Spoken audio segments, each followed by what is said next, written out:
Cosmos, en quête de notre origine. Mesdames et messieurs, bonjour. Merci de vous être levés de tôt pour venir participer à cette aventure cosmique.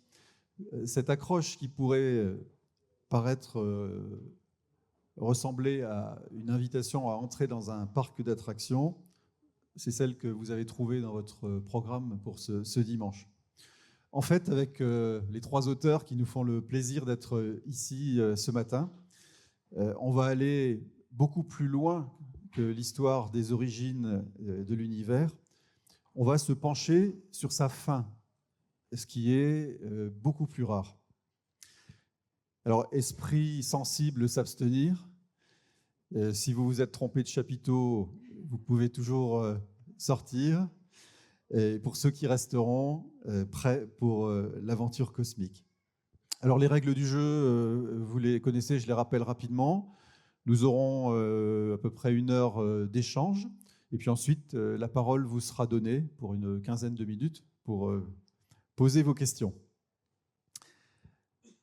Ensuite, il faudra vite que vous regagniez la salle Montgrabel pour pouvoir acheter les livres de nos auteurs. Il n'y en aura peut-être pas pour tout le monde. Et vous les faire dédicacer.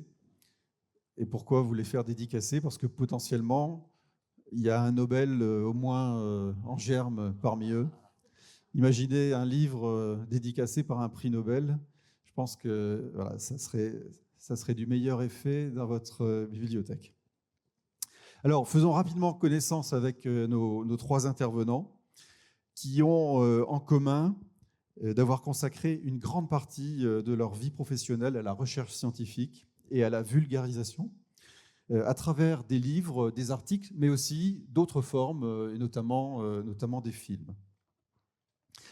Je vais vous les présenter très rapidement par ordre alphabétique de leurs prénoms. Donc le premier, c'est Alain Riazuelo, qui est astrophysicien, chercheur au CNRS, en poste à l'Institut d'astrophysique de Paris.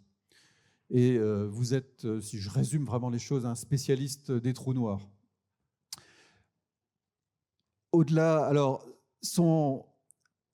je vais commencer peut-être, voilà, je vais vous donner deux, trois livres qu'il a fait paraître donc en 2022, Pourquoi E égale MC2.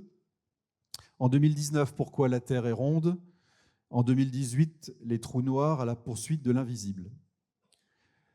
Son dernier livre s'intitule 10 scénarios pour la fin du monde. Et c'est celui dont il va parler plus particulièrement aujourd'hui. Charles Frankel, donc vous êtes enseignant en planétologie, vous pourrez peut-être nous expliquer ce que c'est, en France et dans des universités américaines. Vous avez fait beaucoup d'allers-retours entre les États-Unis et la France. Vos derniers ouvrages en 2021, Secrets et légendes de la Terre. En 2018, L'aventure Apollo, comment ils ont décroché la Lune. En 2016, Extinction, du dinosaure à l'homme. On va en parler tout à l'heure. Et puis, je n'ai pas résisté au fait de vous citer le livre écrit par Charles en 2013, Guide des cépages et terroirs. Comme quoi, l'astrophysique, la planétologie mène à tout. Vous êtes l'auteur, Charles, d'un livre passionnant, Bombe cosmique, la Terre face aux astéroïdes, qui explique en quoi les collisions des astéroïdes avec la Terre ont influencé son évolution et notamment l'une d'entre elles, l'une de ces collisions qui a eu un retentissement spectaculaire dont on parlera tout à l'heure. Je ménage le suspense.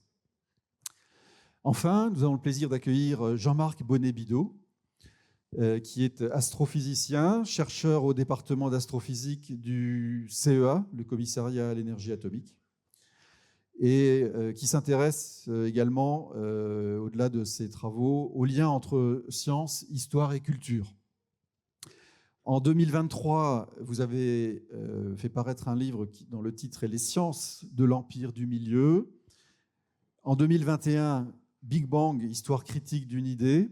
En 2017, 4000 ans d'astronomie chinoise. Vous venez de publier, et quand je dis vous venez de publier, mesdames et messieurs, c'est une première mondiale à laquelle vous assistez, puisque le livre de Jean-Marc Bonnet-Bidot est sorti il y a 3 jours. Voilà, donc pour la première fois ici au festival Livre en Marche. Ce livre donc s'appelle « Les rêves de l'origine, récit extraordinaire de la création du monde », qui décrit les représentations de l'origine de l'univers et de l'homme parmi les peuples qui nous ont précédés. Jean-Marc nous emmène en Chine, chez les Dogons, les Égyptiens, les Grecs, les Perses, les Indiens, et conclut en questionnant les hypothèses que contient le modèle du Big Bang. Voilà pour une présentation rapide. Je ne sais pas si à ce stade vous voulez corriger quelque chose ou ajouter quelque chose qui permette à notre auditoire de bien vous situer. C'est parfait. Bien. J'aime le vin. Très bien. Alors, on va commencer donc de manière assez logique, mais le sujet est suffisamment compliqué. Je vous avoue que j'ai frisé mon seuil d'incompétence très souvent en lisant ces ouvrages, même si c'est de la vulgarisation qui abordent vraiment très techniquement les sujets. On va partir donc commencer par le commencement. On va commencer par les origines de l'univers. Alain, je m'adresse à vous. Vous écrivez dans la préface de votre livre, 10 scénarios pour la fin du monde, vous écrivez la chose suivante. Même si la phrase paraîtra peut-être prétentieuse à certains lecteurs non scientifiques, il n'est probablement pas exagéré d'affirmer que depuis quelques décennies, la science a réalisé ce vieux rêve de l'humanité. Nous savons d'où nous venons et comment la Terre, le Soleil, notre galaxie et même les atomes de notre corps se sont formés. Pouvez-vous nous dire simplement ce qui s'est passé entre moins 13,8 milliards d'années et moins 3,4 milliards d'années? Donc, vous avez, pour commenter 10 milliards d'années, 3 à 4 minutes. D'accord, ça devrait aller.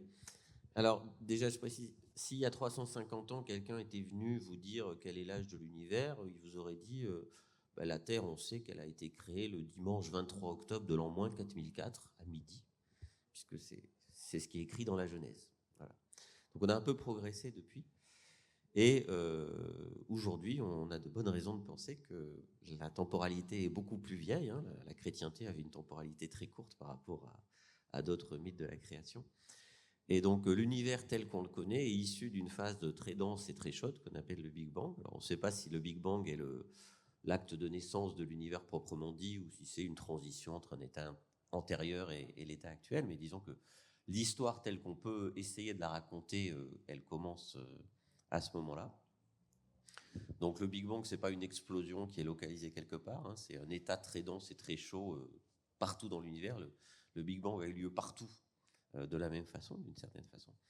Et il se traduit par le fait que l'univers est en expansion extrêmement violente, donc il se dilue et il se refroidit au cours du temps. Et en se refroidissant, il peut se structurer, puisqu'un objet très chaud, il est très désordonné, et quand il se refroidit, vous pouvez avoir des structures plus complexes. Il va y avoir une émergence progressive de la complexité, comme disait Hubert Reeves. Et donc un certain temps après, qui est mal connu, mais au bout de quelques centaines de millions d'années, les premières étoiles se sont déjà formées. Alors quand, comment, à quel rythme, c'est quelque chose qui est un sujet de recherche actuel. Hein, c'est un des enjeux scientifiques du télescope James Webb. Et donc un certain nombre de générations d'étoiles vont se succéder et vont transformer la matière. À l'issue du Big Bang, les atomes que nous connaissons n'existent quasiment pas, à l'exception de 2 d'entre eux, qui sont l'hydrogène et l'hélium. Et les étoiles sont des usines chimiques qui transforment l'hydrogène et l'hélium en carbone, oxygène, fer, etc. Et donc la Terre n'aurait pas pu exister immédiatement après le Big Bang, puisque la Terre et vous-même êtes composés majoritairement d'atomes qui ne sont pas de l'hydrogène et de l'hélium. Et donc nous pouvons exister que parce que nous sommes arrivés après de nombreuses générations d'étoiles. Donc nous sommes des poussières d'étoiles, comme le disait Hubert Reeves. Et le Soleil est une étoile qui s'est formée relativement tardivement, il y a 4 milliards et demi d'années, donc alors que l'univers avait à peu près les 2 tiers de son âge actuel. et alors qu'il avait formé déjà la majorité des étoiles qui le composent aujourd'hui. Donc le Soleil se forme il y a 4,55 milliards d'années. On connaît là le début de la formation du Soleil quasiment au million d'années près, avec des méthodes de datation radioactive. Donc on sait très bien quand ça s'est produit. Et on sait maintenant que quand une étoile se forme, elle est entourée d'un disque de matière et que le plus souvent, ce disque de matière donne naissance à des planètes. C'est un résultat qu'on ignorait il y a 30 ans, puisqu'il y a 30 ans, on ne savait pas encore que les premières exoplanètes avaient été découvertes. La découverte des exoplanètes, c'était en octobre 95, donc c'était il y a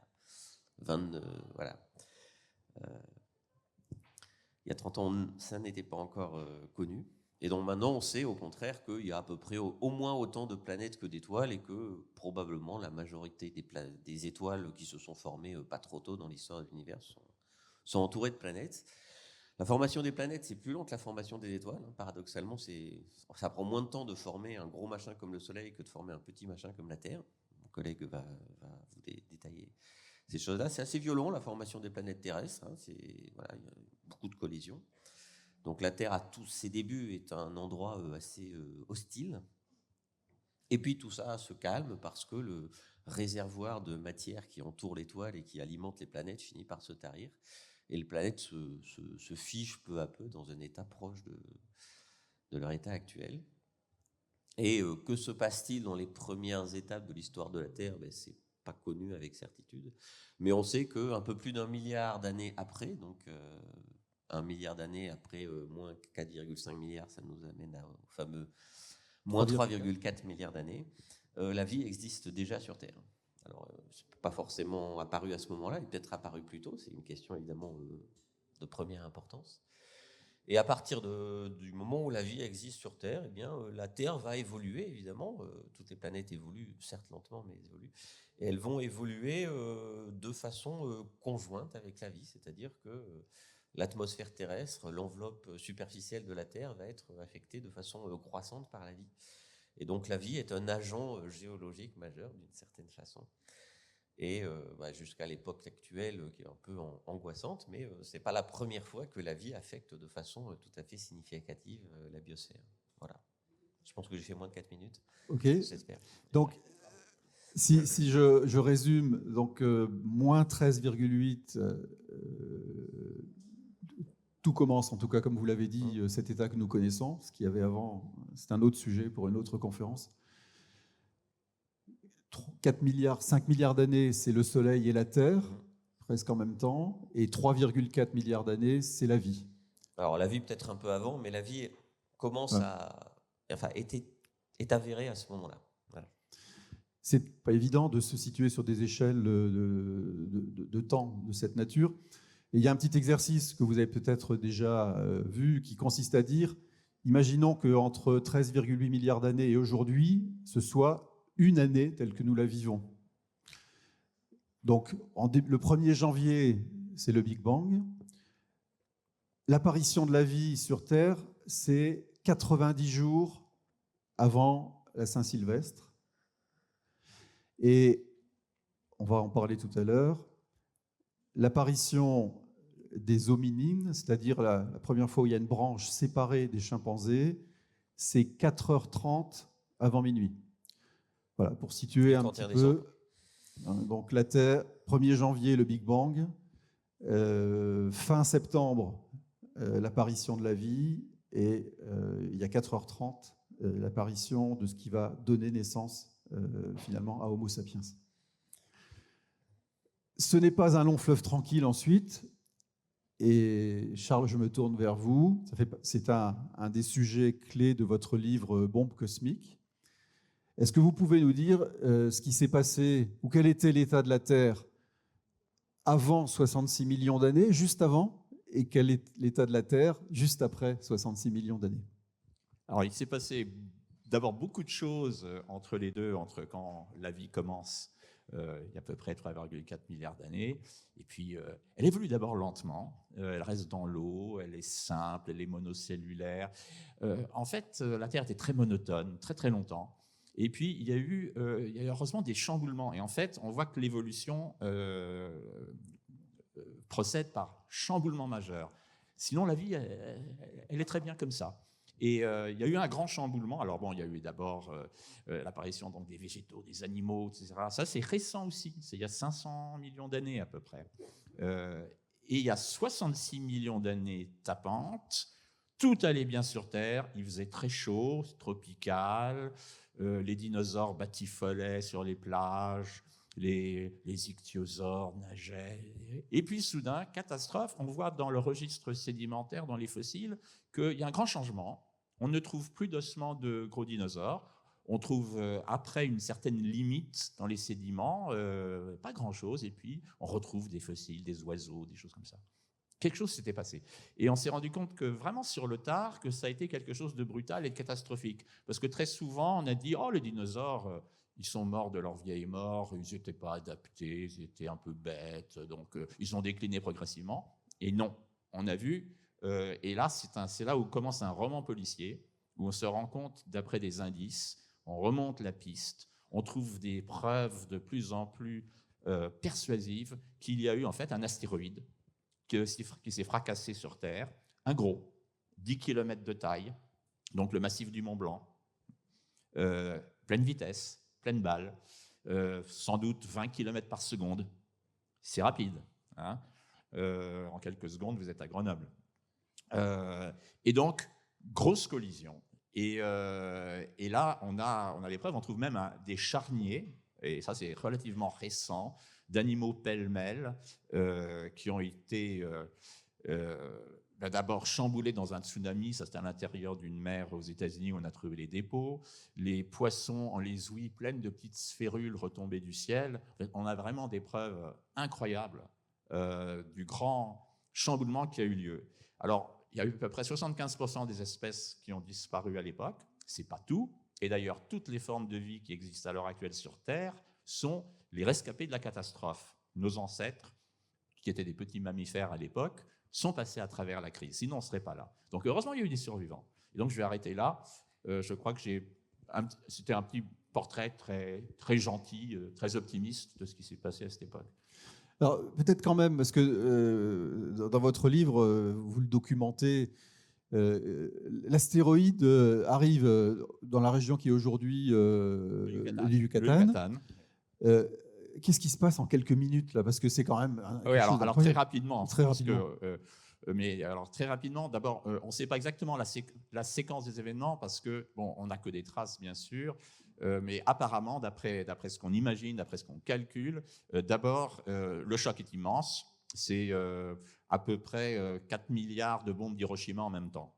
C'est comme si chaque personne sur la planète, plus ou moins, faisait détonner une bombe atomique en même temps. Ça, c'est l'énergie qui arrive au point d'impact dans le Yucatan. Ça creuse un cratère de 200 km de diamètre, quand même. Ça éjecte des roches. C'est surtout là que le grand danger, le grand truc, c'est que ça a éjecté, fracassé les roches locales et les a envoyées tout autour de la planète comme des missiles qui ont retombé en échauffant l'atmosphère un peu partout. Et ça a relâché énormément de gaz dans l'atmosphère parce que l'endroit qui a été frappé, c'était une plateforme calcaire avec du gypse. Et ça a relâché énormément de dioxyde de carbone, de dioxyde de soufre dans l'atmosphère.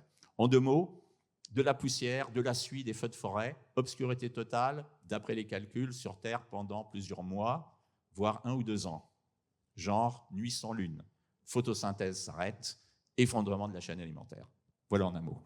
La photosynthèse et dans les océans aussi. Et dans les océans, voilà. Puis la photosynthèse du plancton, pareil. Voilà, du plancton. Qui est l'un des plus grands procureurs qui vit de la photosynthèse. Et là, donc, chaîne alimentaire dans les océans, cassée. Et j'avais noté également que en quelques minutes, globalement, l'ensemble de l'atmosphère terrestre, pas uniquement le point d'impact, passe à 250 degrés. Oui, c'est d'après les calculs. Alors, ce sont des calculs, parce que c'est très compliqué, parce que, bon, en principe, le rayonnement infrarouge de tout ce qui s'échauffe en rentrant dans l'atmosphère grille les choses au sol, mais ensuite, il faut dire, oui, d'accord, mais ça fait de la suie. Et la suie, ça va faire un voile qui va diminuer le rayonnement qui frappe la Terre. Donc, il y a des boucles qu'on n'a pas très bien compris. On a des traces de feux de forêt par endroits, on n'en a pas dans d'autres. Donc, ça n'a pas été égal. D'ailleurs, si vous aviez une couverture nuageuse sur vous, ça allait parce que pour arriver à vaporiser les gouttelettes des nuages, ça prend beaucoup de calories. Donc, si vous avez un ciel clair, en revanche, vous êtes mal barré. Donc, ouais, la météo même a joué un rôle local. Voilà. Et ce qui est intéressant, on ne va pas développer ici pour traiter un petit peu le reste, c'est la manière dont cette, alors je veux dire théorie, en tout cas ce modèle s'est développé, parce qu'au départ, c'était les volcans qui étaient accusés, entre guillemets, d'avoir fait disparaître les dinosaures. Et petit à petit, les recherches, les trouvailles ont progressivement fait émerger cette idée d'astéroïde qui a ensuite été démontrée par un certain nombre de preuves. Donc c'est intéressant de voir comment finalement la science progresse aussi, chaque fois par questionnement et remise en cause. Alors, sur cette origine du monde, cette cosmogonie, je crois que c'est le terme qu'on emploie, Jean-Marc, je me tourne vers vous. Donc, vous ouvrez votre livre « Les récits de l'origine », récits extraordinaires, les rêves, pardon, de l'origine, récits extraordinaires de la création du monde. Vous ouvrez ce livre sur la représentation du monde en Chine ancienne, qui était celle du vide infini, une vision qui n'est pas très loin finalement de certaines conceptions modernes. Est-ce que vous pouvez nous parler du traité du prince de Huainan? Oui, bien sûr. Alors d'abord, la démarche, pour moi qui suis astrophysicien et qu'en entendant effectivement ce que nous déroulons comme scénario, j'ai beaucoup travaillé sur ce qu'on appelle le Big Bang. Et en fait, je me suis dit, mais nous ne sommes pas les premiers à nous poser des questions comme ça sur l'origine du monde. Et c'est naturel, puisqu'en fait, il y a deux sciences absolument essentielles à l'humanité, qui sont l'astronomie et la médecine. Ce sont des sciences qui sont à la fois universelles et intemporelles. Elles ont été dans tout lieu et en tout temps des questions que sont posées les hommes. Et je me suis dit tout d'un coup, mais comment ça se fait que je ne connais qu'une vision, qui est notre vision européenne, qui est liée énormément à une religion, qui est le monothéisme. Et j'ai commencé à chercher ailleurs quelles étaient les notions qu'on avait sur ces questions essentielles. Et j'ai découvert un trésor de textes, de littérature, un patrimoine humain qui est absolument irremplaçable si nous prenons conscience qu'il existe. Et donc, un des premiers domaines dans lequel je me suis intéressé, c'est évidemment la Chine, parce que la Chine a 4000 ans d'histoire scientifique. Nous l'ignorons complètement, mais ce sont eux qui ont inventé le papier, l'imprimerie, les montures de télescopes, qui ont découvert la trajectoire des comètes, enfin des tas de choses qui ne sont pas racontées en Europe. J'ai essayé d'en faire un petit écho dans certains de mes livres. Et donc, au niveau de la conception de l'univers, j'ai trouvé un texte absolument extraordinaire qui est plus de 2 fois millénaire. Il a été écrit en l'an 139 avant notre ère. Nous l'avons conservé grâce au fait qu'effectivement en Chine, très tôt, il y a eu le papier et l'imprimerie, donc le texte a été conservé, rien n'a été perdu. Il était écrit par un dénommé Liu Han, qui était un prince, le prince de Huainan, et le texte s'appelle le Huainanzi, c'est-à-dire le prince de Huainan. Il a été écrit par quelqu'un qui aurait dû être empereur de Chine. Ce prince, en fait, était le petit-fils de Gaozu. Gaozu, c'était le premier empereur de la dynastie des Han. Les Han, c'est la dynastie, évidemment, qui a fondé la Chine classique. Et le malheur a voulu que ce soit son neveu qui soit nommé finalement empereur. Et cet homme a concentré des centaines de lettrés pour faire une synthèse des connaissances philosophiques de son temps. Et pour, en fait, faire un pied de nez un petit peu l'empereur régnant, en lui disant, voilà ce que vous devriez vous savoir avant même de régner. Et il a constitué ce texte, et qui est une espèce de merveille, de joyau de la littérature, puisqu'il concentre toute une espèce de conception du début qui, pour moi, m'a fasciné. Et je vais vous en lire un tout petit extrait, parce que ça vous donne l'idée de la conception qu'il y avait en Chine, qui revenait à l'essentiel. Donc, le début du texte qui décrit la création du monde dit « Il y eut un commencement. Il y eut un commencement au commencement. Il y eut un commencement au commencement du commencement. Il y eut l'être, il y eut le non-être, il y eut ce que précéda le non-être, il y eut ce qui précéda ce que n'était pas encore le non-être. » C'est écrit en chinois avec des caractères qui sont extrêmement beaux à lire puisqu'ils se font écho. Et ça nous laisse devant cette énigme essentielle que nous n'arriverons toujours pas à résoudre. C'est comment tout a commencé. Mais c'est écrit de façon littéraire, absolument de façon somptueuse. Puisque finalement, ça fait écho à quoi? Ça fait écho au fait que c'est indécidable. Le début du monde est indécidable. Et c'est écrit de façon tellement belle à regarder. Et la première question que vous posent les gens quand ils disent alors le Big Bang, oui, mais qu'est-ce qu'il y avait avant le Big Bang? Eh bien, ils répondent à ça. Ils répondent à ça, avant, il y avait encore quelque chose, il y avait encore quelque chose. Donc, c'est toute une conception de l'univers qui fait totalement écho au Big Bang actuel, puisque dans un autre passage, ils disent le Dao. Le Dao, c'est le principe du taoïsme, donc c'est ce qui a créé la philosophie taoïste. Ils nous disent le Dao commencèrent par engendrer les vastitudes vides, c'est-à-dire ça commence par le vide. Celles-ci engendrèrent l'espace-temps, en chinois c'est Yuzhou, lequel engendrèrent les souffles. Et l'espace-temps, c'est quelque chose qu'en Europe, nous n'avons découvert qu'avec Albert Einstein dans sa relativité générale, parce qu'on avait complètement décorrélé en Europe l'espace et le temps. Alors qu'en Chine, l'espace et le temps sont le terme par même. Yuzhou, ça veut dire l'univers. L'univers, c'est l'espace-temps.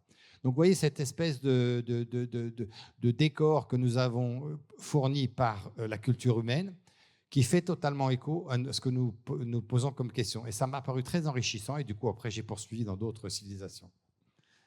Merci pour cette synthèse donc, de la cosmogonie chinoise, en tout cas celle du prince de Huanan. Je reviens vers vous, Alain. On s'est quitté il y a 3,4 milliards d'années, avant l'ère commune. L'évolution de la vie pour arriver aux Homo sapiens que nous sommes, est-ce que vous pouvez nous donner quelques jalons entre cette période et aujourd'hui ? Alors, j'ai dit qu'on sait que la vie existait il y a 3,4 milliards d'années parce qu'on a retrouvé des fossiles d'organismes unicellulaires qui, de façon claire, sont suffisamment proches de ce qui pourrait être les fossiles d'organismes modernes pour qu'on soit sûr que ce soit des traces de vie. Maintenant qu'on remonte dans les 400 millions d'années qui précèdent, donc entre moins 3,8 et moins 3,4 milliards d'années, on trouve des trucs qui pourraient être des fossiles, mais ça ressemble déjà beaucoup moins à ce qu'on connaît. Donc on n'est pas sûr. Donc les gens estiment probable que la vie existait il y a 3,8 milliards d'années, mais il n'y a pas de consensus sur ce fait-là. Et dans le vivant, comme vous savez, le vivant est basé sur la chimie de l'atome de carbone. Vous savez peut-être qu'il y a plusieurs types d'atomes de carbone. Il y a le carbone 12, le carbone 13, le carbone 14 qu'on utilise pour les datations radioactives. Et dans le vivant, on a un peu plus de carbone 13 que dans l'inerte. C'est-à-dire quand vous prenez une météorite primitive, il y a la proportion de carbone 13 et de carbone 12 n'est pas de la même que dans les organismes vivants. Et dans des roches ou dans des couches sédimentaires très anciennes où on a identifié des fragments vieux de plus de 4,2 milliards d'années, on trouve un peu de carbone et on trouve du carbone 13 et du carbone 12 dans les mêmes proportions que dans le vivant actuel. Donc on ne sait plus du tout des traces de fossiles, c'est juste des atomes éparpillés, mais ça suggère que peut-être que la vie est encore plus vieille que ça.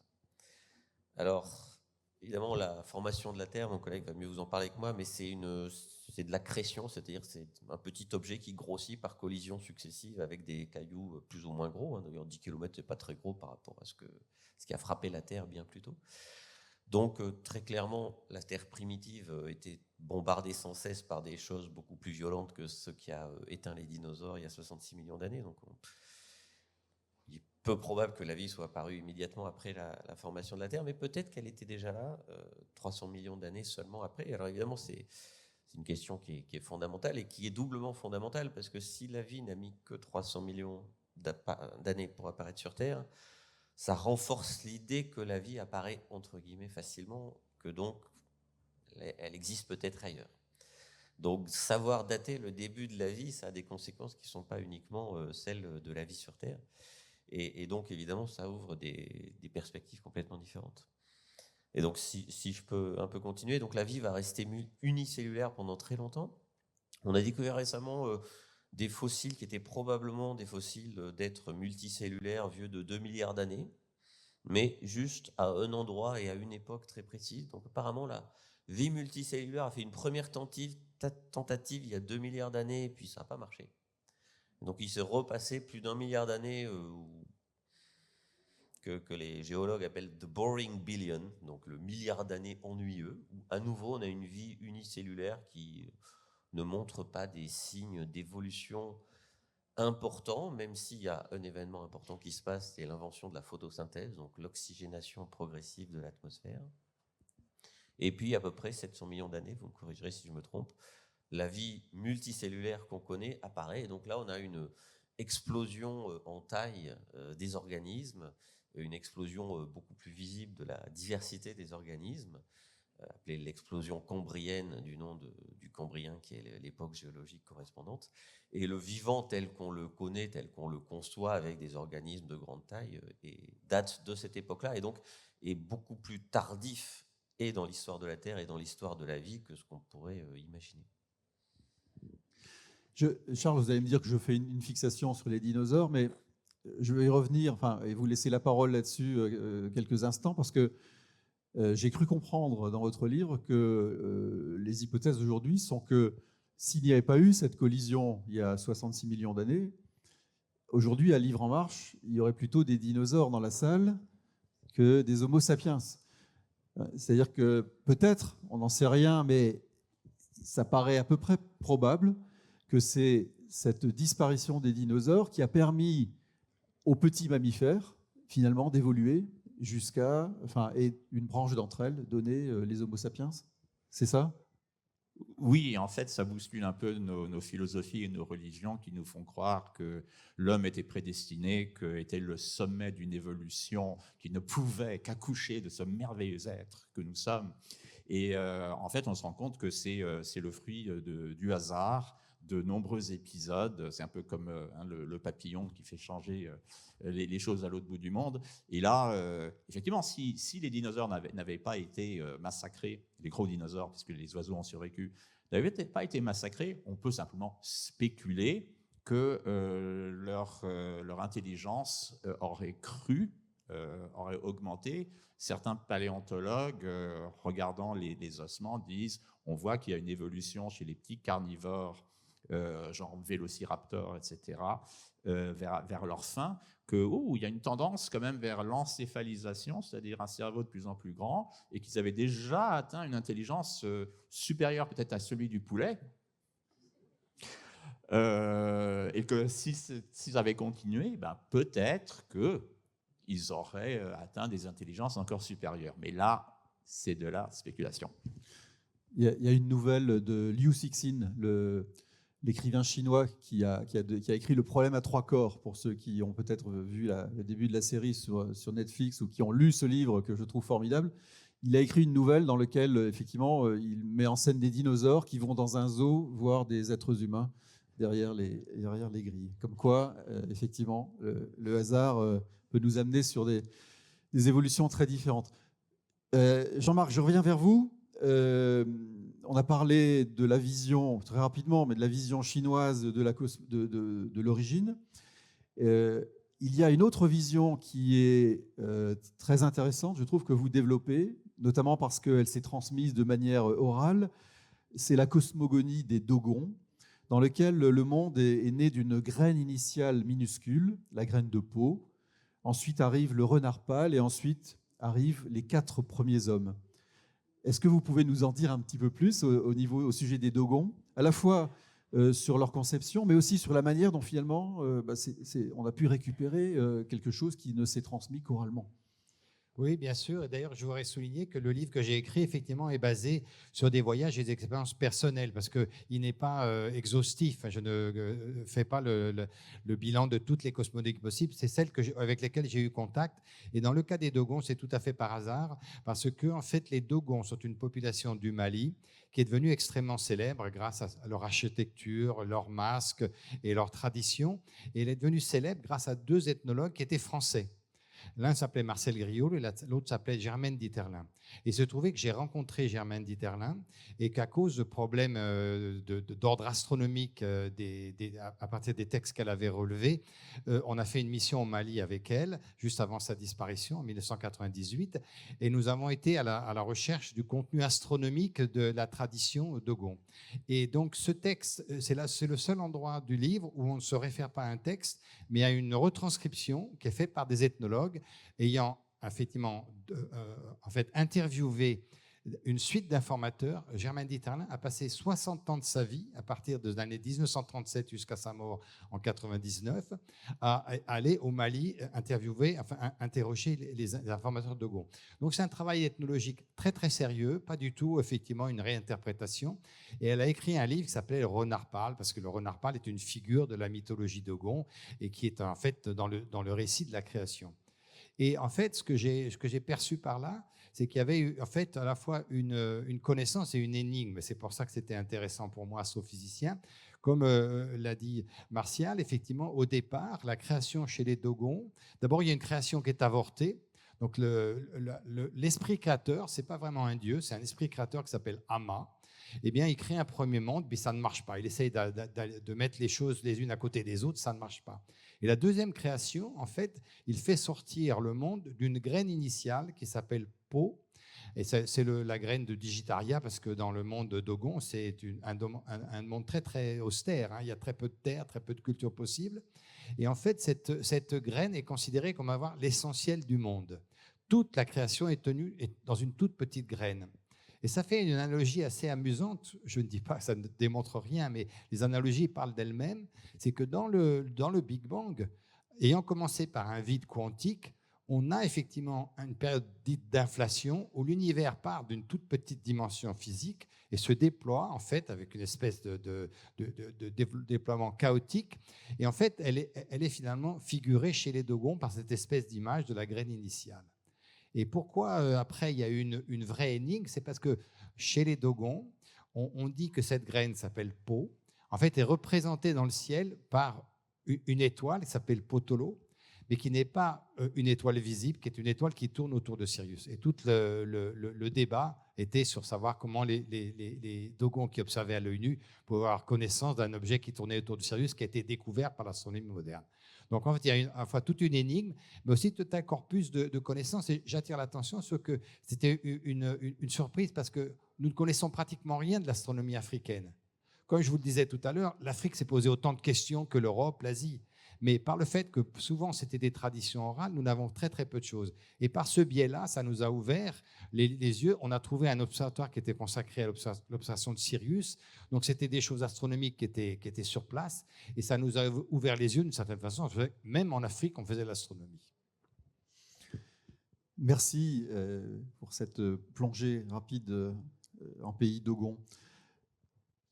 Voilà, on a retracé bien sûr très rapidement ses origines et je vous invite à revenir vers les 3 livres dont je vous ai parlé pour en savoir plus. On va se projeter maintenant sur le futur. On va commencer par le futur proche et pour aller vers le futur très très très lointain avec beaucoup beaucoup de zéros derrière le 1 quand on parlera du nombre d'années. Je vais, Charles, vous laisser la parole. Peut-être avez-vous vu il y a 2 ans cet excellent film qui s'appelle Don't Look Up, qui explique la réaction de la planète à l'arrivée d'un astéroïde qui va sans doute la détruire. Alors, vous me voyez venir. Est-ce que ce qui s'est passé, par exemple, pour les dinosaures il y a 66 millions d'années, est-ce qu'aujourd'hui, il y a un risque de collision de cette ampleur entre la Terre et un astéroïde? Est-ce qu'on s'y prépare? Est-ce qu'on a des moyens de résister? Voilà. Est-ce que vous pouvez un petit peu nous éclairer sur ce risque que finalement, voir le ciel nous tomber sur la tête en bon gaulois?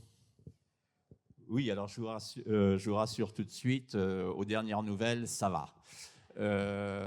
En fait, il y a beaucoup, effectivement, d'astéroïdes, généralement gentiment rangés entre Mars et Jupiter, qui ne nous concernent pas. Il y en a une petite fraction qui, par des réactions de gravitation, ont été bousculées. et qui croisent l'orbite terrestre. On les appelle les géocroiseurs. Et effectivement, on a commencé à en prendre conscience en se rendant compte qu'il y a eu des impacts comme celui de la mort des dinosaures. Tout ça, ça démarrait vraiment dans les années 60, les années 70. C'est assez récent qu'on s'est soudain intéressé à ces astéroïdes-là et on a commencé à les observer. Et la première chose, c'est connaître l'ennemi. Donc déjà, l'observer. Et beaucoup d'observatoires astronomiques se sont mis sur le coup, ont été même dédiés à l'observation, le recensement des astéroïdes géocroiseurs. Ça a commencé surtout en Arizona, et puis ensuite ça s'est étendu à beaucoup d'observatoires. Et maintenant, on traque très bien les gros objets. Alors en ce qui concerne les gros objets, comme je vous dis, tout ce qui fait plus de 1 km de taille qui peut croiser la Terre, c'est catalogué. Celui qui a causé la mort des dinosaures faisait même 10 km de taille. Donc, on est bien en deçà, bien en dessous, on a une bonne vue. Et là, d'après les calculs des trajectoires, il n'y a rien de cette taille qui nous menace dans un avenir prévisible. Donc, dormons tranquilles. En revanche, pour les plus petits, il y en a beaucoup plus. Il y a beaucoup plus de petites choses dans l'univers que de grosses choses, en tout cas au niveau des débris planétaires. On ne les a pas tous recensés. D'abord parce que les astéroïdes, c'est sombre comme des morceaux de charbon. Donc c'est déjà difficile à voir. Et on en a recensé plusieurs. Voilà. Les tailles jusqu'à peu près 100 mètres de taille, on commence à en recenser un bon pourcentage, mais pas tous. Et donc là, il y en a qui nous croisent et il y en a qui tapent, parce qu'il y en a beaucoup. Et la probabilité, là aussi, elle est très faible. Et d'autant plus que la Terre, finalement, est très peu peuplée. Il y a beaucoup d'océans, etc. Et la chance qu'un petit objet comme ça frappe une ville est minime. Mais elle n'est pas nulle. Et la preuve, c'est qu'il y a une dizaine d'années, il y a un morceau de 20-30 mètres de taille qui a éclaté au-dessus d'une grande ville de Russie, Tcheliabinsk, et qui n'a fait aucun mort, mais qui a brisé les vitres, qui a fait à peu près 1 millier de blessés par coupure de vitres, etc. Il aurait suffi que l'objet soit un peu plus gros pour que ça soit beaucoup plus catastrophique. Donc on n'est pas à l'abri, c'est la roulette russe. Et donc pour terminer, est-ce qu'on peut s'en prémunir? Difficilement. Il faudrait arriver à dévier l'objet menaçant une fois qu'on a repéré qu'il peut nous frapper. Et on a fait des tests, et d'ailleurs, il y a juste un peu plus de 2 ans, la NASA a envoyé une sonde DART avec une petite expérience d'envoyer, c'était même pas une bombe, c'est juste envoyer un objet massif de 300 kg, taper dans un tout petit astéroïde et voir combien il bouge. Et c'est très intéressant, on a vu quelques millimètres par seconde de différence de vitesse. On aimerait bien atteindre quelques centimètres de différence de vitesse pour repousser un astéroïde, parce que ça a l'air de rien, quelques centimètres par seconde, mais vous multipliez ça, si vous prenez 1 an à l'avance, ce sera suffisant pour le faire bouger de 10 000 km, c'est-à-dire d'un diamètre terrestre, et de passer à côté. Donc voilà où on en est, et dormons tranquille, mais attention, les impacts sont quand même fréquents, surtout horizontaux quand vous traversez les rues. Donc, ça va, on est protégé là dans ce chapiteau, mais en sortant, attention. Voilà. Alors, on va continuer dans ce futur. On ne va pas parler de la disparition de l'homme, ce sont nos collègues dans les autres tables rondes qui en parlent. Nous, on va aller beaucoup plus loin, on va parler de la biosphère. Alain, inéluctablement, la biosphère va disparaître. Est-ce que vous pouvez nous dire pourquoi et dans quel horizon de temps? Alors, c'est une question qui a été abordée scientifiquement vers le milieu du 19e siècle. Les gens comprennent que le Soleil ne peut pas briller indéfiniment, on ne peut pas produire une quantité infinie d'énergie à partir d'une quantité finie de matière, que donc un jour le Soleil va s'arrêter de briller et que donc on va peut-être mourir de froid. Et à l'époque, on ne connaît pas l'énergie nucléaire. On sait que le Soleil brille depuis probablement pas mal de temps, que ça se compte en centaines de millions d'années d'après les géologues de l'époque, minimum. Et on ne voit pas ce qui pourrait permettre au Soleil de briller pendant plus de 100 millions d'années. Et donc les gens se disent, on est vraiment à la fin de l'histoire et on va mourir de froid demain. littéralement. Et donc les gens s'imaginent que les taches solaires, qui sont des régions de la surface du Soleil qui sont un peu plus froides et donc un peu moins brillantes, c'est qu'en fait le Soleil est une sorte de lave en fusion et que ça commence à solidifier en surface parce que ça se refroidit. Donc les gens avaient vraiment très très peur. Et puis on découvre l'énergie nucléaire et on se rend compte que le Soleil en a pour plusieurs milliards d'années à vivre et donc nous voilà rassurés. Sauf qu'en découvrant l'énergie nucléaire, on comprend l'évolution des étoiles et on réalise un truc un peu inattendu, c'est qu'une étoile brille d'autant plus fort que ses réserves s'amenuisent. Et que donc nous n'allons pas mourir de froid mais de chaud. En fait, le Soleil se réchauffe et se grossit très légèrement à raison de quelques pourcents par milliard d'années. Et donc la Terre primitive était très peu chauffée par le Soleil jeune, mais la Terre primitive avait une atmosphère qui était beaucoup plus riche en gaz à effet de serre, et donc la Terre était chauffée ou maintenait sa chaleur grâce au gaz à effet de serre, et le hasard a fait qu'à mesure que le Soleil augmentait en luminosité, la densité de gaz à effet de serre diminuait, notamment grâce au vivant. Il y avait beaucoup de méthane dans l'atmosphère primitive, et quand vous mettez du méthane avec de l'oxygène, ça fait du CO2, et le CO2 est un gaz à effet de serre beaucoup moins efficace que le méthane. Et donc le hasard a fait que la Terre est restée à température constante à mesure que et le Soleil et son atmosphère évoluaient de la bonne façon. Sauf que si le Soleil devient de plus en plus chaud, même si vous imaginez qu'il y a 0 gaz à effet de serre sur Terre, il y a un moment où il fera trop chaud sur Terre. Voilà. Et donc les jours de la biosphère sont comptés au minimum à cause de ça. Il pourrait y avoir d'autres raisons. Et on estime que d'ici à peu près 1,5 milliard d'années, la température moyenne sur Terre va gentiment monter jusqu'à atteindre les 100 degrés. Et quand il fait 100 degrés, les océans se mettent à bouillir. Et quand les océans se mettent à bouillir, vous saturez l'atmosphère en vapeur d'eau. Et la vapeur d'eau étant un gaz à effet de serre, ce qu'on ne dit pas souvent, ça va emballer la température. Et donc, la biosphère finira au plus tard sa vie au moment où les océans se mettront à bouillir. Alors, il y a des tas de gens qui réfléchissent à des tas d'autres raisons qui peuvent faire que la biosphère disparaît. La biosphère vit grâce au carbone. Si vous n'avez pas de dioxyde de carbone dans l'atmosphère, vous n'avez pas de photosynthèse. Si jamais la captation du carbone par les roches et par les organismes vivants est plus efficace que la libération du carbone par le volcanisme, ça pourrait s'arrêter plus tôt. Donc il y a des tas de possibilités qui font que la vie peut s'arrêter. Donc on ne sait pas exactement comment elle va s'adapter à des conditions de plus en plus difficiles, mais on sait que 1,5 milliard d'années dans le futur, c'est la limite absolue. Voilà, j'espère que ça va. Alors, ça ne veut pas dire qu'il ne faut pas préserver notre Terre. 1,5 milliard d'années, c'est encore long, mais voilà, l'histoire de la vie sur la planète est à peu près écrite. Moi, j'avais noté aussi dans votre livre que dans 12,2 milliards d'années, le Soleil sera 100 fois plus gros qu'aujourd'hui. Aujourd'hui, il est déjà... Quand le Soleil sera âgé de 12,2, donc c'est dans 7,8 milliards d'années. Alors, dans 7,8 milliards d'années, le Soleil sera 100 fois plus gros qu'aujourd'hui. Aujourd'hui, il est déjà 100 fois plus gros que la Terre. Et la température terrestre serait de 2000 degrés. Bon, voilà, ça c'est pour la biosphère qui a un début et qui aura une fin.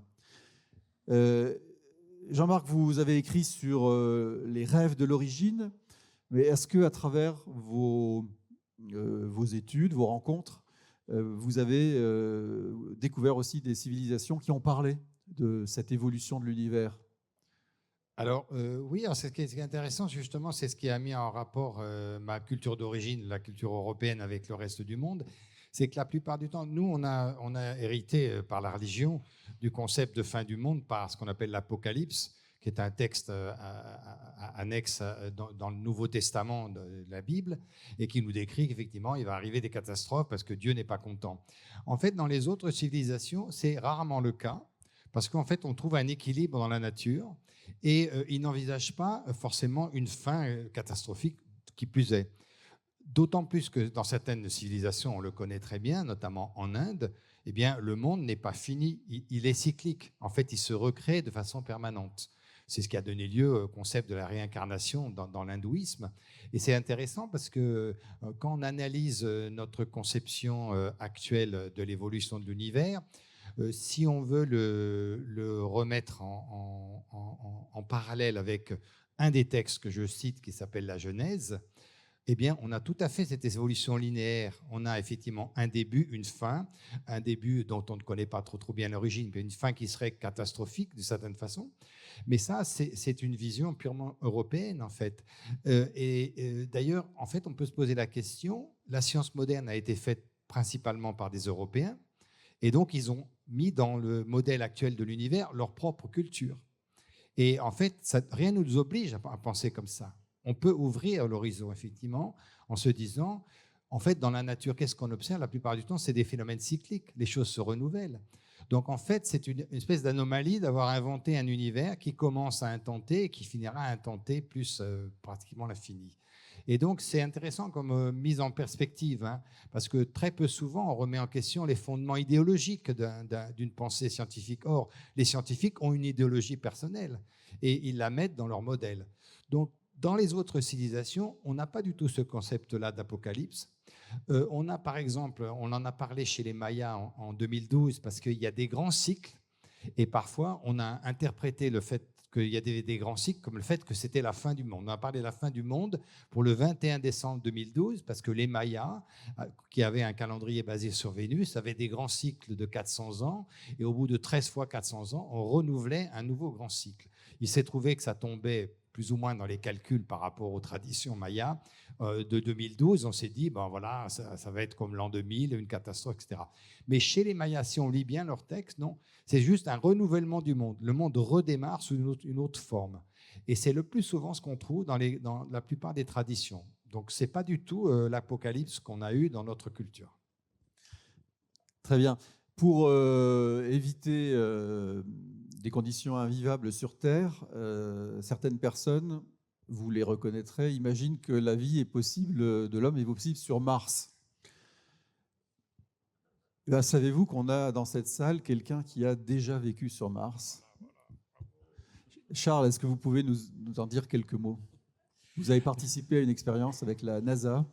Oui, effectivement, ma spécialisation, c'est la planétologie, c'est-à-dire l'étude des planètes comparées, et en particulier la planète Mars est ma favorite après la Terre.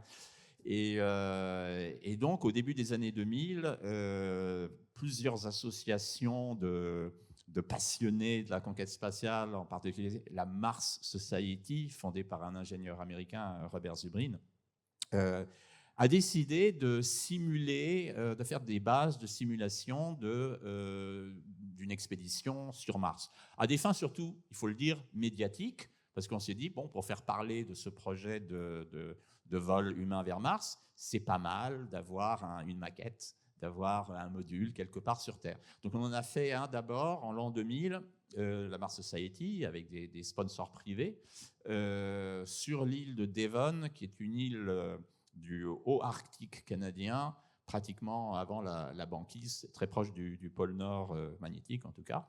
Et donc une très jolie base sur un cratère d'impact, parce que comme Chicxulub, le cratère de la fin des dinosaures, la Terre garde encore la trace de très jolis impacts de grande taille avant que l'érosion ne les détruise. Et il y a un très joli, justement dans l'Arctique, qui fait 20 km de diamètre. Et donc on s'est installé sur le rempart de ce beau cratère et on a fait comme si on était sur Mars. Alors on avait des faux scaphandres, parce qu'un vrai scaphandre ça coûte cher quand même. Donc bon, les conditions n'étaient pas les mêmes que sur Mars, il n'y avait pas un vide presque absolu. Enfin sur Mars, il y a une atmosphère très très très fine. Il fait très froid sur Mars, en moyenne il fait moins 50. Nous c'était l'été dans l'Arctique, donc il faisait plus. Bon, enfin bref. On passe tout ça, mais surtout ce qui était sympa, c'est comme je disais à Jean-Marc, c'était un peu l'université d'été des Martiens. Ça nous permettait de nous retrouver entre passionnés et de papoter, de faire des expériences, et voilà. Et j'en suis revenu donc vivant. Voilà, bonne nouvelle, on prépare quand même un avenir et une voie, un plan B pour l'homme. On va aborder maintenant le temps long, mais le temps très long. Enfin, je veux dire le temps très, très, très, très, très long. 5 minutes, merci. Avant les questions. Donc, c'est la dernière question. Avant un petit mot de conclusion à Alain. Vous le développez formidablement bien dans votre livre. Là aussi, est-ce que vous pouvez en bon vulgarisateur, nous résumer qu'est-ce qui pourrait se passer dans ce temps très très très long? On parle de 10 puissance 50, puissance 26 années. Voilà, ça veut dire qu'il y a des milliers de zéros derrière le 1. Donc, comme disait Alphonse Allais, l'éternité c'est long, surtout vers la fin. Et donc, pour faire court, je dis le Big Bang, c'est l'acte de naissance de l'univers tel qu'on le connaît. L'univers est en expansion. Pendant longtemps, dans la deuxième moitié du XXe siècle, on s'est demandé si cette expansion allait ralentir, s'inverser pour donner naissance à un Big Crunch, avec donc un univers qui a une temporalité finie, ou si cette expansion durerait indéfiniment. Et donc, vers la fin des années 90, c'est cette deuxième hypothèse qui a été favorisée par les observations. Et donc, l'univers semble parti pour durer éternellement, sauf gros accident que ne connaît pas non la Terre avec un astéroïde, mais connaîtrait l'univers lui-même. Et donc, si l'univers a l'éternité devant lui, on peut s'amuser à réfléchir, mais qu'est-ce qui va se passer à mesure qu'on attend? Et donc, l'univers change, l'univers évolue. Il y a des tas de jalons qui sont fascinants. Par exemple, du fait de cette expansion de l'univers, d'ici quelques centaines de milliards d'années, il n'y aura plus une seule galaxie proche de la nôtre. Les galaxies proches auront fusionné. On va fusionner la Voie lactée avec la galaxie d'Andromède. Mais les autres galaxies s'éloigneront et seront inaccessibles à nos télescopes. Or, d'ici quelques centaines de milliards d'années, les étoiles de faible masse qui brillent aujourd'hui brilleront encore, puisque les étoiles de faible masse ont une espérance de vie de plusieurs milliers de milliards d'années. Et donc, autour de ces étoiles de faible masse, où il y a peut-être des planètes, il y aura peut-être de la vie, et donc les astronomes extraterrestres de ces mondes à venir seront bien en peine de savoir quelles sont leurs origines. Donc déjà, on a de la chance de vivre à notre époque, puisqu'on a des chances de comprendre ce qui va se passer, et on pense déjà avoir compris ce qui s'est passé. Donc on a accès au passé et au futur, ce qui ne sera pas le cas des générations dans plus longtemps. Alors si maintenant on attend quelques milliers de milliards d'années, toutes les étoiles finissent par s'arrêter de briller, et les galaxies se transforment en cimetières cosmiques, c'est-à-dire en cadavres stellaires. Et là, ça devient plus difficile d'avoir un peu d'activité, mais on peut montrer qu'en moyenne, une fois tous les 100 milliards d'années, il y a une étoile qui s'allume. Et cette étoile-là, c'est une étoile de très faible masse, donc elle va vivre pendant peut-être 10 000 milliards d'années. Et donc, à ce moment-là, cette étoile sera une des 100 étoiles qui brillent dans cette galaxie. Mais comme c'est des étoiles de très faible masse et qu'il y en a très peu, elles seront espacées de plusieurs milliers d'années-lumière, et donc les êtres qui vivront peut-être encore, puisqu'il y aura encore des planètes potentiellement autour de ces étoiles, ils ne sauront même pas qu'il y a des étoiles. Ils se croiront littéralement seuls au monde. Et puis au bout d'un moment, bon voilà, c'est fin de l'ère stellaire, il n'y a plus d'étoiles, donc il n'y a plus personne. Et qu'est-ce qui peut se passer dans un monde sans énergie, sans chaleur? Il y a quand même des petites choses qui peuvent se passer. C'est peut-être que les lois du monde microscopique, la mécanique quantique vous dit que tout est possible pourvu que vous attendiez. Donc, un événement improbable, c'est une certitude qui prend son temps. Voilà. Et donc, tous les objets évoluent de façon à se transformer en objets sphériques. L'état d'équilibre d'un objet du fait des forces de gravitation, c'est la sphère. Donc, même un caillou finit de se transformer par une sphère. La matière se transmute en fer, parce que le fer, c'est l'atome le plus stable. Et donc, au bout de 10 puissance 1500 années, donc 1 suivi de 1500 zéros, je ne sais pas si vous vous rendez compte, si vous écrivez ça sur un ruban, ça fait toute la salle. Voilà, toute la matière est transformée en petites billes de fer, et puis il se passe encore des choses, parce qu'une bille de fer, c'est pas l'état le plus stable, un trou noir, c'est plus stable qu'une bille de fer, donc il y a toujours une chance pour qu'un truc se transforme en trou noir. Et donc, voilà, combien de temps il faut attendre pour qu'on n'ait plus d'idée de quelque chose qui peut se passer? C'est ce fameux 10 puissance 26, donc un nombre dont le nombre de zéros est égal à 100 millions de milliards de milliards. D'accord? Donc, si vous écrivez ça sur un ruban, votre machin, il fait 100 milliards d'années-lumière. D'accord? Un chiffre dont le nombre de zéros est tel que si vous l'écrivez sur un... Voilà. Et donc, c'est la plus longue échelle de temps qu'on ait réussi à envisager, où il se passe encore des choses. Voilà. Et donc, pour savoir ce qui se passera après, il faudra attendre encore un peu. Voilà. Très bien. Merci. On arrive à la conclusion. Je reviens sur le thème qui était comprendre le miracle du cosmos nous permettrait de chérir la vie plus que tout. À chacun, la même question. Vous avez une vie de chercheur sur ces sujets. Qu'est-ce que ça avait fait sur vous personnellement? Est-ce que ça vous a amené à chérir la vie plus que tout? Qui veut commencer? Je vais commencer très rapidement pour qu'il y ait du temps pour justement les questions-réponses dans la salle. Un immense chance d'abord d'être vivant et intelligent, sauf Donald Trump, sur Terre. Parce que voilà, on réalise qu'on est unique pour le moment au niveau de l'intelligence. Et autant la vie peut être très répandue, l'intelligence est quelque chose d'assez exceptionnel. Préservons-la. Voilà. Jean-Marc? Oui, c'est compliqué comme question. Moi, je pense qu'effectivement, ce qui est frappant quand on compare les philosophies à l'échelle du monde, c'est que la place de l'homme n'est pas toujours la même. Et il y a une seule civilisation où la place de l'homme est très particulière. On lui a donné le rôle de Dieu. C'est-à-dire, Dieu a fait l'homme à son image. On le sait bien comment c'est. Du coup, il lui a donné le devoir de maîtriser la nature. Et ça, c'est une fausse bonne idée.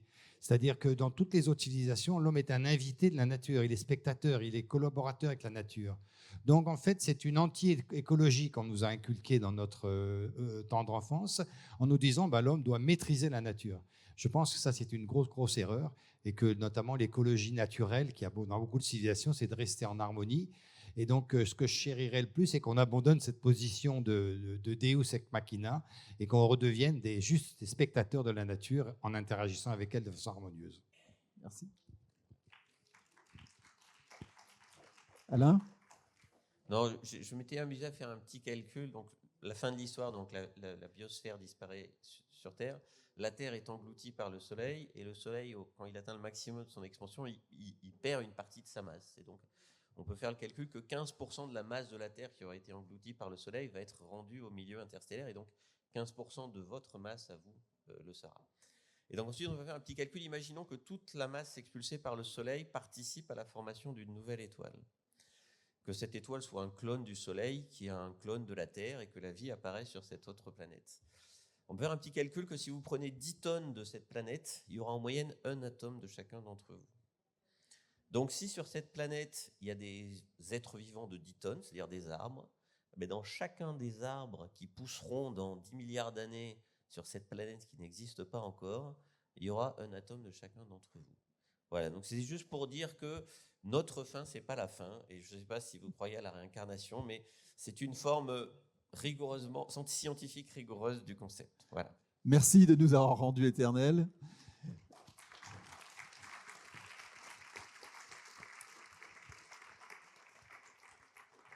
On a une dizaine de minutes pour des questions.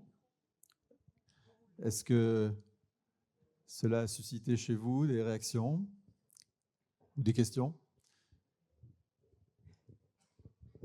Bien le bonjour. Moi, j'aimerais juste connaître la définition de l'intelligence.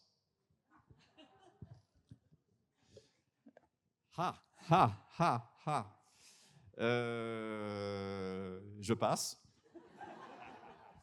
En fait, vous auriez pu nous coller simplement en disant qu'est-ce que c'est le vivant. Les biologistes sont d'accord pour dire qu'ils ne savent pas le définir. Voilà. Donc je passe aussi. Moi, je dirais que l'intelligence, c'est certainement pas relié à la taille du cerveau. Et ça, c'est une erreur qu'on fait tous. Quand vous voyez les oiseaux, quand un cerveau comme ça, d'un millimètre, qui savent se diriger dans l'espace, se retrouver, etc. Donc, l'intelligence, elle est plus diffuse qu'on ne croit. On l'a centralisée dans le cerveau, mais c'est tout le corps qui participe, peut-être l'interaction qu'on a avec l'extérieur. Donc, elle n'est pas du tout définie pour l'instant, et c'est sans doute des mauvaises définitions qui sont données pour l'instant. Oui, je dirais que tout objet vivant est intelligent par définition puisqu'il est là. Et qu'il a donc survécu par l'évolution à toutes les embûches sur des milliards d'années. Donc pour moi, c'est la définition de l'intelligence. Même une bactérie est intelligente en ce sens-là, parce qu'elle sait se démerder. Alors, je n'ai pas écrit de livre, mais moi, je vais vous donner ma définition de l'intelligence. On est intelligent quand on est capable de poser la question « Qu'est-ce que l'intelligence ?»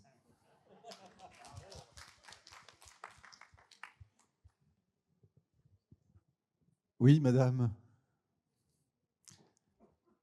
Alors au fond, j'en profite, vous avez Pascal qui fait un travail de scribing et qui a mis cette conférence en images. Donc je vous invite à la fin à aller voir son travail qui est toujours remarquable.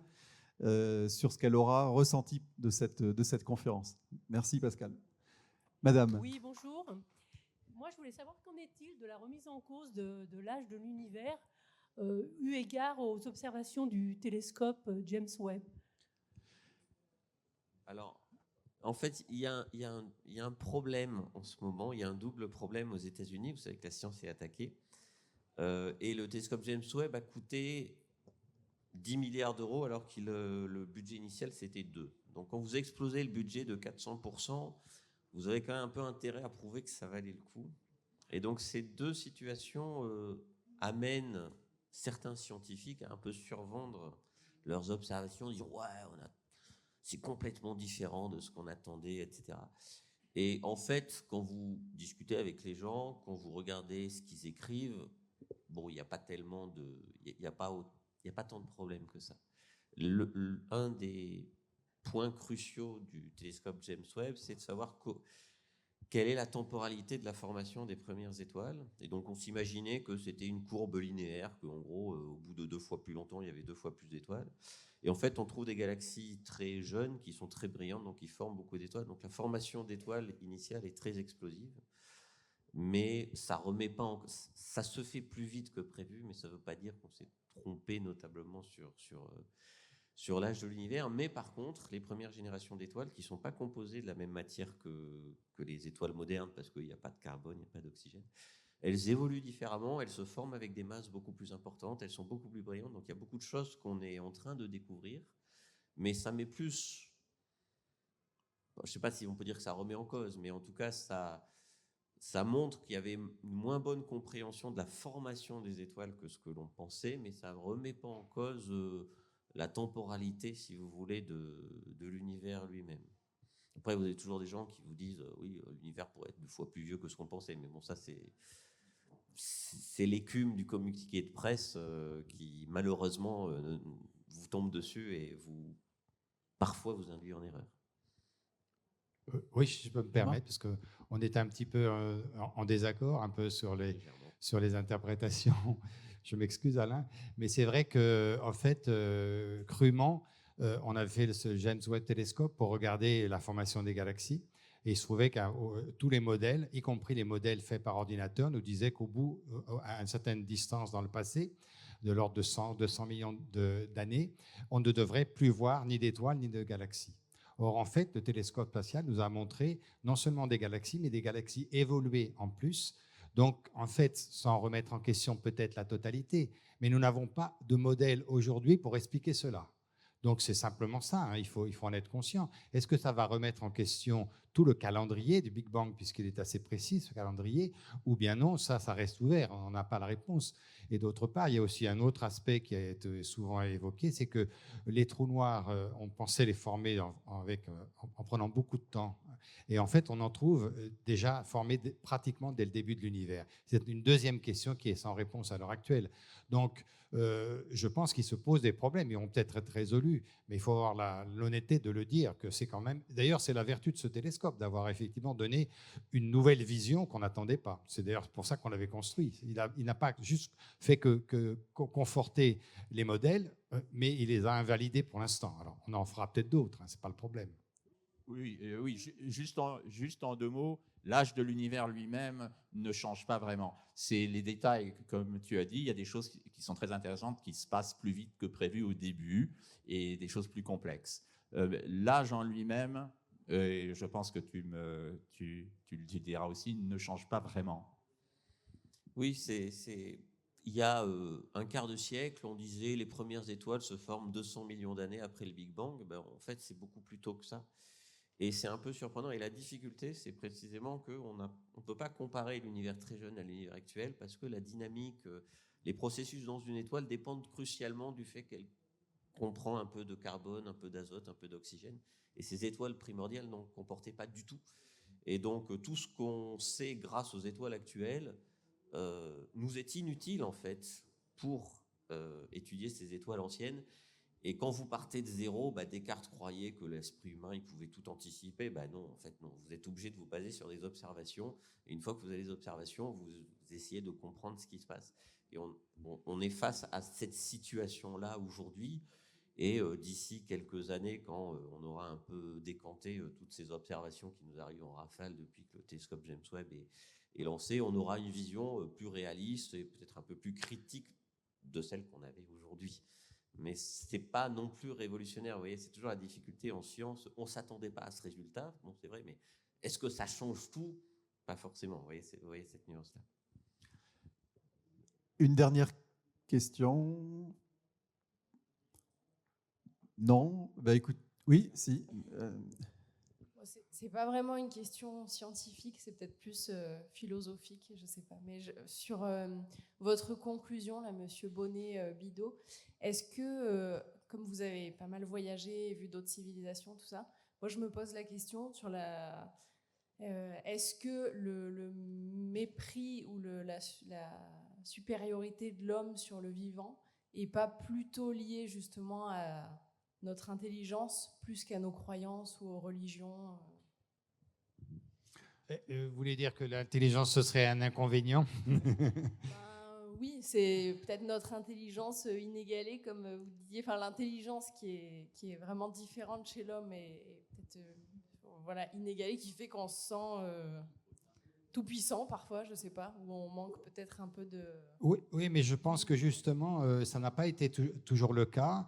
Et justement, quand l'homme est confronté à son rapport à la nature, qu'il en subit les conséquences, par exemple chez les Mayas, il y avait des sécheresses et des inondations, il prend une attitude beaucoup plus humble. Et nous, c'est pareil, hein, finalement. Quand il y a une inondation ou quand il y a un tremblement de terre, on est obligé de dire on ne peut rien faire là-dessus. Et donc, il faut qu'on s'adapte à la nature et qu'on ne modèle pas la nature selon nos voeux.